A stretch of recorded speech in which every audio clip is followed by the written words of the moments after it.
So let us create our very first Mule application using the Anypoint Studio. Go to the file menu and click on new as you do in the Eclipse environment as well. So there are few templates available here, like you can have a Mule project, you can have a project from your template, you can have a project from example, you can have Mule domain project. There is an option of Java project as well, the simple project, the RAML API definition, Mule configuration file, and there are various other components as well. So for now, since it is our first program, we will go with the Mule project. You do not need to worry about all these examples because we will cover all of them in the in the next videos. So let us go to the Mule project first of all. This will ask a name of the project.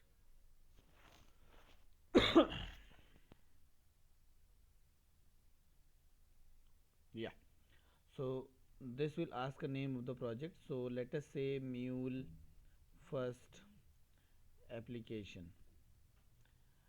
The runtime is already selected. This is the default runtime which is available inside Mule Anypoint Studio.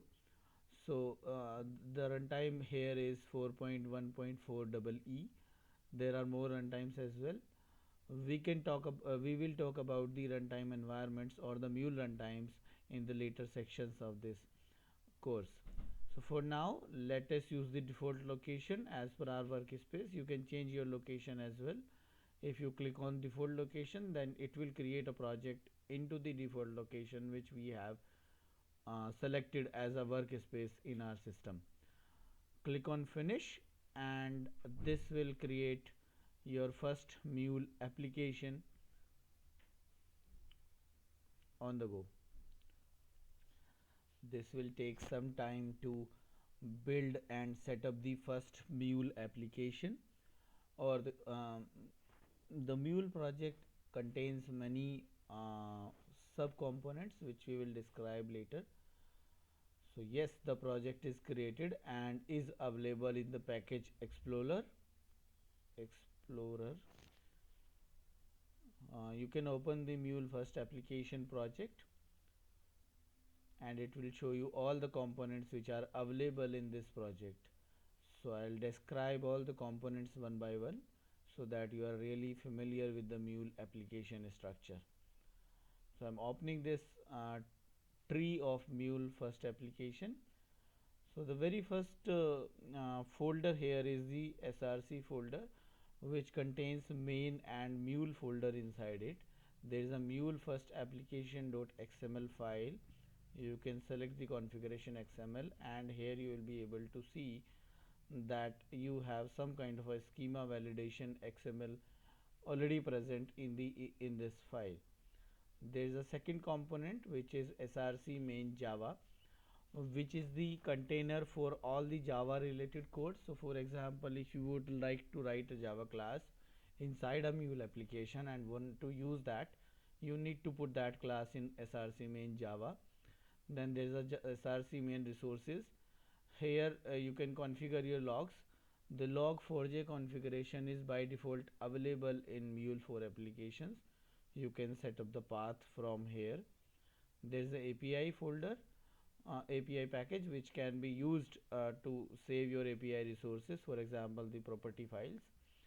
Then there is a src test java folder which is useful for Java JUnit test cases especially. There is a src test munit folder which is responsible to keep munit test cases. Then there is a src test resources which is useful to keep all the test environment resources like the property file to be used in the test environment, to be used in the munit or the JUnit environment in the test cases. Then there is a http folder which contains all the jar files which are required in order to create a Mule application.